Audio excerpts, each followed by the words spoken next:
Hello friends, Assalamualaikum. I'm Sajjani. আজকে আমি তোমাদের শিখাবো how to use view menu oblique tab on MS Excel in Bangla. অর্থাৎ আজকে আমি তোমাদের শিখাবো কিভাবে আমরা ভিউ মেনু অথবা ট্যাব ইউজ করতে পারি MS Excel এর উপর। তাহলে চলো এখন আমরা কাজটা করি। তো করার জন্য আমাদের মিনিমাইজ করি।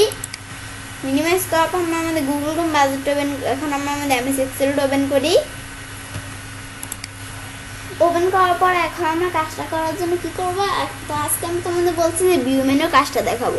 এছাড়া আমার চ্যানেলে review, data, formula, page layout, insert, home, file এই প্রত্যেক মেনুগুলোর উপর আমার চ্যানেলে আলাদা আলাদা ভিডিও দেওয়া আছে, তোমার চ্যানেল দেখতে পারো। তাহলে ভিউ মেনু কাজটা করার জন্য আমরা এদিকে ক্লিক করি।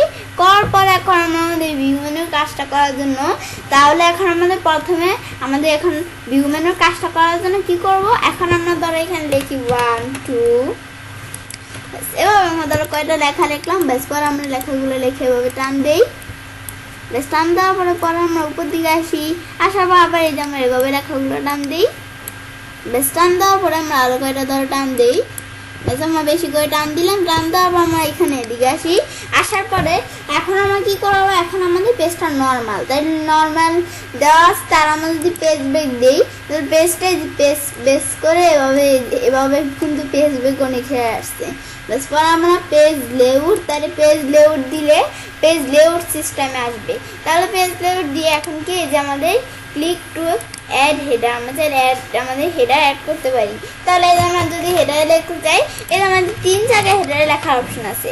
পরে আমরা এখানে এভাবে যখন লিখলাম, লেখার পর আমরা কিন্তু এই যে পরের পেজগুলো হেডারে লেখা হয়ে গেছে। বেশ পরে আমার নিচেরগুলো লেখা হয়ে গেছে। এখন ফুডারে আমরা চাইলে আমাদের নিজেদের মতো এই যে 3 জায়গায় লেখার অপশন আছে দেখতে পারি। বেশ এখন আমরা এভাবে এই হেডার ফুডারের বিষয়গুলো দেখলাম। দেখার পর এখন আমরা উপর দিকে আসার পর এখন আমরা আমাদের যখন এই বিষয়টা দেখলাম, এখন আমরা এই যে এখান থেকে আমরা আমাদের পেজ ব্রেক প্রিভিউ, তাহলে পেজ ব্রেক প্রিভিউতে ক্লিক করে এখন আমরা এই যে এই বিষয়টা আমরা দেখলাম। তাহলে পেজ ব্রেক প্রিভিউর ভিতরে পেজ 1, পেজ 2, পেজ 3 এই যে বিষয়টা আসছে। তখন আমরা আবার যদি এই পেজ 1 পরে এই যে আমাদের এখান থেকে পেজ 2 পরে পেজ 3টা উপরে এসে পড়ছে। তো এখন আমরা কি করি, এখন আমরা চাইলে এই যে পেজ লেআউট মেনু থেকে আমরা যদি এই যে পেজ লেআউট মেনুতে যাই, পেজ লেআউট মেনুতে যাওয়ার পরে এই যে আমাদের এখান থেকে প্রিন্ট টাইটেলস যে আমরা চাইলে পেজটাকে এভাবে না করে যেভাবে না করে আমরা চাইলে যে এটা দিলে কিন্তু পেজটা এভাবে হয়ে যাবে। কিভাবে, এটা আমাদের পেজ 1 পরে পেজ 2 এভাবে আসবে, পেজ 1 পেজ 2। আর আমরা আমাদের যদি এই যে এটা দেই, এটা অটোমেটিক থাকে, এটা আমরা দিয়ে দিই, তাইলে আমাদের এই যে এখান থেকে কি আসবে, পেজ 1 পরে পেজ 2 নিচে পরে পেজ 3 এভাবে আসবে। ব্যাস এভাবে বিষয়টা আমরা দেখলাম। দেখার পরে আমরা এই বিষয়টা যখন দেখলাম, দেখার পরে কাস্টম ভিউজ, তাহলে কাস্টম ভিউজের বিষয়টা করার আগে আমাদের যখন এই বিষয়টা আমরা দেখলাম, এই বিষয়টা কিন্তু এই যে আমাদের কি রেডি এই যে আমাদের এখানেও কিন্তু আছে, এই যে এখানে গ্রিন কালার, এই যে এটার ভিতরে আমরা যদি এই যে পেজ লেআউট দিই, পেজ লেআউট সিস্টেমে এটা দিলে এরকম, আর নর্মাল দিলে নর্মাল যেরকম থাকে সেই বিষয়টা আমরা এখানে এই বিষয়টা দেখলাম। দেখার পরে এখন আমরা কি করব, এখন আমরা এই বিষয়টা দেখাবো কাস্টম ভিউর বিষয়টা করার জন্য।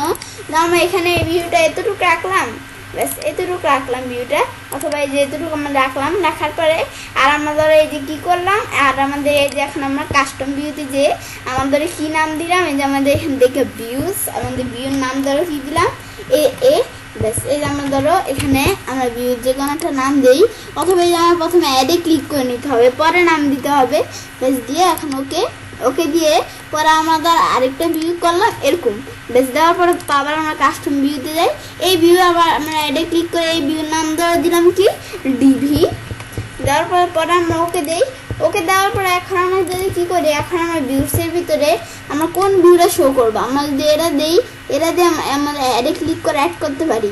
শো দিলে আমাদের এই ভিডিওটা আছে, আমরা যে এটা দিই, এই ভিউটা দিয়ে শো দিলে এই যে এরকম ভিউটা আসছে, এই যে শো দিলে এই ভিউ শো করবে। পরে ডিলেট দিলে যে ভিউ আমরা ডিলেট করতে পারি, এই যে ভিউ ডিলেটে ক্লিক করে ডিলেট করতে পারি। পরে আমরা এখানে এভাবে দেখাবো, এটা আমরা ক্লোজ করি। ক্লোজ করার পর ডিলেটের বিষয়টা দেখার পরে এখন আমরা কী করবো, এখন আমরা যখন এই বিষয়টা দেখলাম, দেখার পর এখান থেকে আমরা আমাদের এই বিষয়গুলো দেখলাম। দেখার পর আমাদের ফর্মুলা বার, আমরা চাইলে এই যে ফর্মুলা বার দিতে পারি। ফর্মুলা বার যদি উঠে দেয়, ফর্মুলা বার উপরে ফর্মুলা বারটা চলে গেছে। তাই আমাদের এই যে এখান থেকে আমরা প্রথমে আগের মতো আমরা ইটা করে নিই, আমাদের পেজের যে ইটা আছে এটা আগের মতো করে নিলাম। করার পরে এই যে আমার ফর্মুলা আবার এই যে উঠিয়ে দিতে পারি। পরে হিডিংস দিলে এই যে উপরে রো কলাম যে বিষয়গুলো আছে হিডিংস উঠে গেছে। বেশ পরে গ্রিড লাইন্স, এই যে গ্রিড লাইন্সগুলো কিন্তু উঠে গেছে। এই যে আমাদের পেজের এই যে গ্রিড লাইন্স উঠে গেছে। এখন আমরা আবার যদি দিই গ্রিড লাইন্স দিলে আবার গ্রিড লাইন্স এসে বললো। বেশ এভাবে আমরা বিষয়টা দেখলাম। দেখার পরে জুম, আমরা যে জুমের আমরা জুম কবে বাড়িয়ে দিতে পারি, তাহলে জুমের বিষয়টা কি, এই যে আমাদের যে জুম, এই যে জুমের বিষয়টা এই যে এখান থেকে আমরা জুম কমে বাড়িয়ে দিতে পারি, অথবা এই যে এদিকে যাই তাহলে এখান থেকে জুম কমে বাড়িয়ে দিতে পারি। অথবা আমরা কি করতে পারি, এই যে আমাদের কাস্টম জুম সেট করতে পারি। অথবা আমরা দিলাম জুম 100 দেওয়া থাকে 100 দিলাম, 100 দিলাম, এই যে এরকম হয়ে গেল জুম। বাস এই জুমের বিষয়টা আমরা দেখলাম। তাহলে এখন আমরা আমাদের জুমের ভিতরে যে আমরা এখান থেকেও বলছি বাড়াতে পারি, এবং আমরা জুম থেকে যে এখান থেকে করতে পারি। পরে আবার এই যেখান থেকে আমরা কি করতে পারি, যে কাস্টম, এই যে এখান থেকে আমরা কাস্টম ভাবে সেট করতে পারি। ব্যাস এই বিষয়টা আমরা দেখলাম। দেখার পরে 100%। তো এখন আমরা আমাদের 100% এই বিষয়গুলো আমরা দেখতেছি। তাহলে এখন আমাদের জুম সিলেকশন, তাহলে জুম সিলেকশনের বিষয়টা করার জন্য আমি ধর এখানে একটা লেখা লিখলাম। ধরে আমি আমার নামটাই লিখলাম, লেখার পরে এখন আমি ধরো আমার এই নামটা আমার ক্লিক করার পরে আমি ধরো এখানে এই লেখাটা ফন্ট সাইজটা একটু বড় করি। ব্যাস ফন্ট সাইজটা বড় করার পরে এখন আমরা আমাদের এখান থেকে কোথায় যাব, ভিউ মেনুতে আমরা যাই। যাওয়ার পরে আমরা এটা আমাদের জুম টু সিলেকশন, আমরা এখানে ক্লিক করে মানে সিলেকশনের মাধ্যমে জুম করতে পারি। ব্যাস এভাবে আমরা মানে সিলেকশন, আমরা কোনো লেখা সিলেকশনের মাধ্যমে আবার যদি 100% দিলে আবার আগের মতো 100% এরকম অনুসারে চলে আসলো। ব্যাস এভাবে আমরা বিষয়টা দেখলাম। দেখার পরে আবার আমরা চাইলে এই যে এভাবে যখন বিষয়টা দেখলাম, আবার এই যে এখানে এভাবে যদি করি, এই যেভাবে ধরো এই লেখাগুলো সিলেক্ট করে আমরা যদি জুম সিলেকশনে যাই, তাহলে এই যেভাবে আমরা সিলেকশনের মাধ্যমে জুম করতে পারি। বেশ এভাবে আমরা 100% দিলে আবার আগের মতো হয়ে যাবে। বেশ এভাবে আমরা সিলেকশনের মাধ্যমে জুম করতে পারি। বেশ পরে আমরা এখান থেকে নিউ উইন্ডো, তাহলে উইন্ডোর বিষয়ে কি আমরা চাইলে নতুন উইন্ডো খুলতে পারি। তাহলে আমাদের নতুন উইন্ডোর বিষয়টা করার জন্য আমরা নিউ উইন্ডোতে ক্লিক করে একটা নতুন উইন্ডো খুললো। খোলার পর আবার আমরা ভিউ মেনুতে যাই, আবার নিউ উইন্ডো, নতুন উইন্ডো খুললো। আবার আমরা আমাদের যেখানে ভিউ মেনুতে আসলাম, আবার নিউ উইন্ডো, তাহলে কয়টা উইন্ডো, 4টা উইন্ডো হয়ে গেল। তাহলে আমাদের এখান থেকে যখন আমরা বিষয়টা হওয়ার পরে এখন এখান থেকে আমরা এই যে এখানে ক্লিক করি। ক্লিক করার পরে আমরা ভিউ মেনুতে যখন ক্লিক করলাম, তা উইন্ডো আমাদের যে এখানে অ্যালার্ট, তাহলে আমরা উইন্ডো কি অনুসারে দেখবো, আমরা আমাদের সব উইন্ডোগুলো একত্রিত দেখবো। তাহলে কি অনুসারে দেখবো, আমরা যে এটা দিই তাহলে এরকম অনুসারে আসছে। আর আমাদের যে এখানে এটা দেই, আমাদের যে এখানে এই বিষয়টা বড় করলাম, করার পর আমাদের যে এটা দেই, এটা আমরা এদিকে আসার পর আমরা যদি হরিজন্টাল দেই, হরিজন্টাল দিয়ে আমরা ওকে দিলে উইন্ডোগুলা এরকম অনুসারে চলে আসছে। ব্যাস এভাবে বিষয়টা দেখলাম। এই বিষয়টা দেখার পরে আমরা যে কোনো একটা উইন্ডো ক্লিক করি। ব্যাস এভাবে আমরা পেজের সাইজটা বড় করলাম। ব্যাস এখন আমরা এই নিউ উইন্ডোর বিষয়গুলো দেখলাম। দেখার পরে আবার ধরে কি করি, আমরা ধরো এই উইন্ডোগুলা আমরা যে বিভিন্ন অনুসারে দেখতে পারি। ব্যাস এই বিষয়টা দেখার পরে আমরা কি দেখবো, দেখো আমরা আমাদের ফ্রিজ পেন্স এই বিষয়টা দেখবো। তো দেখার জন্য এখন আমরা কি করব, এখন আমরা ফ্রিজের বিষয়টা দেখার জন্য প্রথমে আমরা এদিকে ক্লিক করি। ক্লিক করার পর ফ্রিজ পেন্সে ক্লিক করি।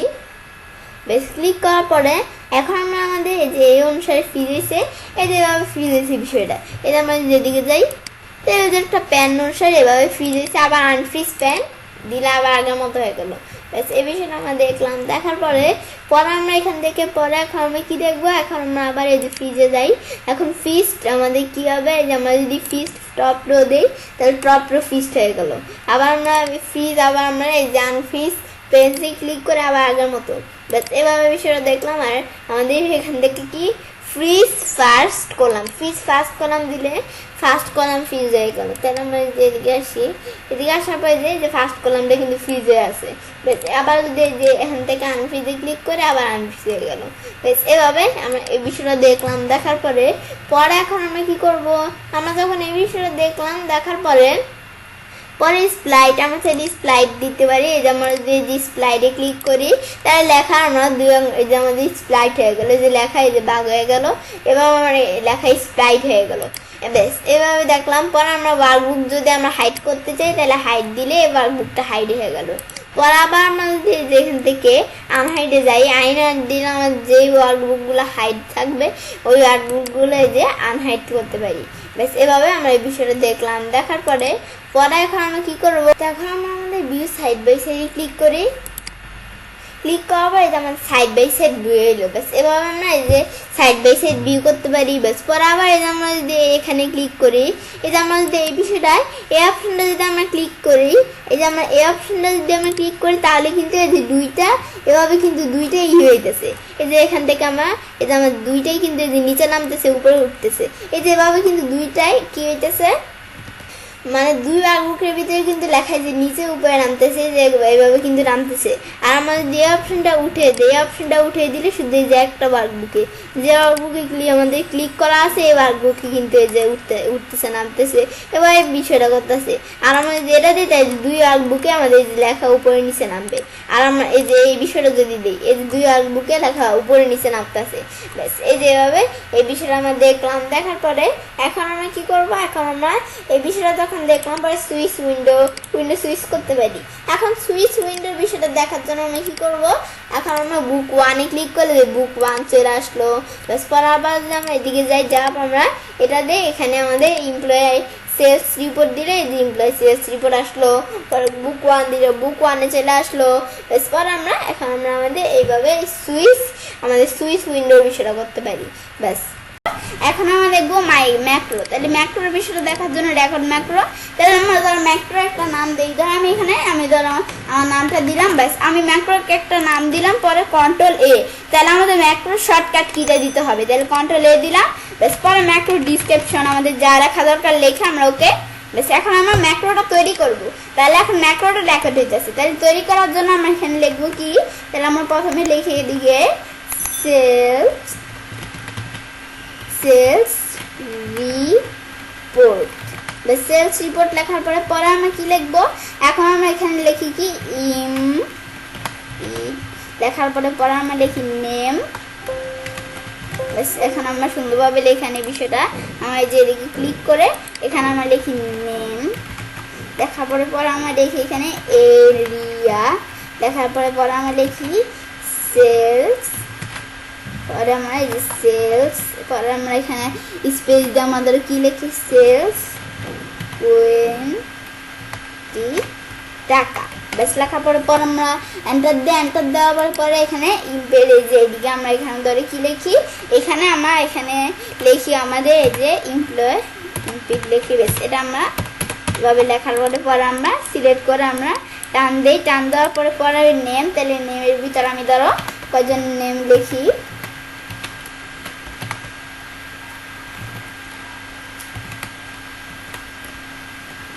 আমরা দেখি, এরপর আমরা লিখি বেশ আমরা কয়টা ধরে নেম লিখলাম। লেখার পর আমরা এরিয়া, তাই আমরা এরিয়া লিখি।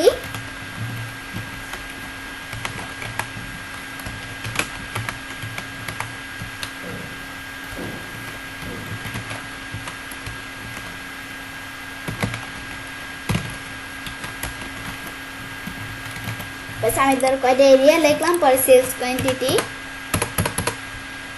ইচ্ছে সেলস কোয়ান্টিটি এত। পর আমরা রানী সেলস কোয়ান্টিটি দেই। বেশ এত দেওয়ার পরে আমরা দুইটা সিলেক্ট করে টান দিই। বেশ বাকিগুলো চলে আসলো। বেশ এভাবে আসার পর যখন বিষয়গুলো আসার পর আমরা বাইরে ক্লিক করি। করার পরে এখন সেলস রিপোর্ট আমরা এই দুইটা সিলেক্ট করে আমরা হোম মেনুতে যাই। যাওয়ার পরে এখন আমরা এই যে এখানে কী করি, আমরা আমাদের মার্চ সেন্টার এটা দিলাম। দেওয়ার পরে এই যে ইনপুট, এই যে এখানে এই বিষয়টা সিলেক্ট করে, অথবা আমাদের এই যে এই বিষয়টা একটু করি, আমাদের এই যে এরকম করে নিলাম। নেওয়ার পরে আমাদের এই কলামটা মানে আমাদের ধরো এই কলামটা একটু বড় করলাম। করার পর এখন আমরা যে বিষয়টা করলাম, করার পর এটা ধরো আমরা সেন্টার পজিশনে নিলাম। নেওয়ার পর আমরা এই যে ইনপুট এই বিষয়গুলো ধরো আমরা কী করি, এখান থেকে বিষয়টা আমরা ধরো এইভাবে নিলাম সেন্টার পজিশনে। এভাবে নেওয়ার পরে আমরা সেলস রিপোর্টের ভিতরে আমরা ধরো এখান থেকে কী করি, আমাদের সেলস রিপোর্টটা একটু বোল্ড করলাম। তারপরে সেলস রিপোর্টের ওইদিকে আমাদের একটু কালার করি। আমি এরকম একটা কালার দিলাম, অথবা আমাদের অন্য একটা আমাদের সুন্দর একটা কালার দিলাম। ব্যাস এভাবে দেওয়ার পরে আমরা এভাবে আবার এই লেখাটুকু সিলেক্ট করে এই লেখার ভিতরে আমরা কালার দিতে পারি, অথবা এই যে ব্যাকগ্রাউন্ড কালারের ভিতরে আমরা এই বিভিন্ন ব্যাকগ্রাউন্ড কালার দেওয়া সেটা দিলাম। বেশ পর আমরা লেখার একটা কালার দিলাম। বেশ এভাবে লেখা বোল্ড করতে পারি। এভাবে এই বিষয়গুলো ধরো আমরা দেওয়ার পরে এখন আমরা যখন দিলাম, দেওয়ার পরে আমরা এখন এই বিষয়গুলো যখন আমরা দিলাম, দেওয়ার পরে এখন আমরা কি করব, এখন আমরা আমাদের ভিউ মেনুতে যাব। যাওয়ার পর আমাদের ম্যাক্রোর এদিকে আমরা যে ম্যাক্রোটা আমরা রেকর্ড করছিলাম এই ম্যাক্রোটা আমরা স্টপ করব। করার জন্য আমরা স্টপ রেকর্ডিংয়ে ক্লিক করি। করার পর রেকর্ডিংটা স্টপ হয়ে গেল। তাহলে আমাদের রেকর্ডিংটা স্টপ হওয়ার পরে এখন আমরা এখান থেকে ভিউ ম্যাক্রো, তাহলে আমাদের এখান থেকে আমাদের রেকর্ডিংটা যখন স্টার্ট হলো, এখন আমাদের স্টপ হলো, তখন আমরা আবার এদিকে যাই। যাওয়ার পরে আমরা এখান থেকে আমরা চাইলে আমাদের রেকর্ড ম্যাক্রোতে ক্লিক করে ম্যাক্রো রেকর্ড করতে পারি, আরও ম্যাক্রো রেকর্ড করতে পারি। পরে আবার এই যে ভিউ, এখান থেকে আমরা যখন একটা নতুন শিট নিলাম, এখন আমাদের ম্যাক্রোর বিষয়টা কিন্তু একবারে কাট কপির মতো। তাহলে এখন আমরা এখান থেকে কাট কপি পেস্টের মতো আমাদের ম্যাক্রোর বিষয়টা। তাহলে কীভাবে, এটা আমরা যখন ম্যাক্রোটা তৈরি করলাম, করার পর এখন রান দিলে এই ম্যাক্রোটা রান করতে পারি। এই যে ম্যাক্রোটা যখন রান দিলাম তখন এই যে ম্যাক্রোটা কিন্তু এই যা এসে বললো। বেশ পরে আপাতত আমরা এখানে ম্যাক্রোর কিন্তু একটা শর্টকাট কিউ দিয়েছিলাম, কন্ট্রোল এ চাপ দিলেও কিন্তু ম্যাক্রোটা চলে আসলো। আসার পর আবার আমরা চাইলে এই যে ম্যাক্রো রেকর্ড করতে পারি, পরে ম্যাক্রো এডিট করতে পারি, পরে আমরা এই বিষয়গুলো করতে পারি। বেশ পরে আবার আমরা ভিউ ম্যাক্রোতে যাই। বেশ পরে ম্যাক্রো আমরা ডিলিট করতে পারি। আবার আমরা ম্যাক্রো অপশন অনেক বিষয় দেওয়া আছে, আমাদের ডিলিট দিয়ে ম্যাক্রো ডিলিট হয়ে গেল। বেশ এভাবে এই বিষয়গুলো আমরা দেখলাম। দেখার পরে এখন আমরা ওখানে এই বিষয়টা দেখলাম। দেখার পর এখন আমরা আমাদের ম্যাক্রো এভাবে এই বিষয়টা দেখার পরে এখন আমরা এই বিষয়গুলো দেখলাম। তবে আমি চাইলে কাজটা করতে পারি এবং খুব সহজে ভিউ মেনু অথবা ট্যাব ইউজ করতে পারি MS এক্সেলের উপর। ফ্রেন্ডস, আমার আজকের এই ভিডিওটি যদি তোমাদের ভালো লেগে থাকে তাহলে আমার চ্যানেলটি সাবস্ক্রাইব, লাইক, কমেন্ট এবং সবার সাথে শেয়ার করবে।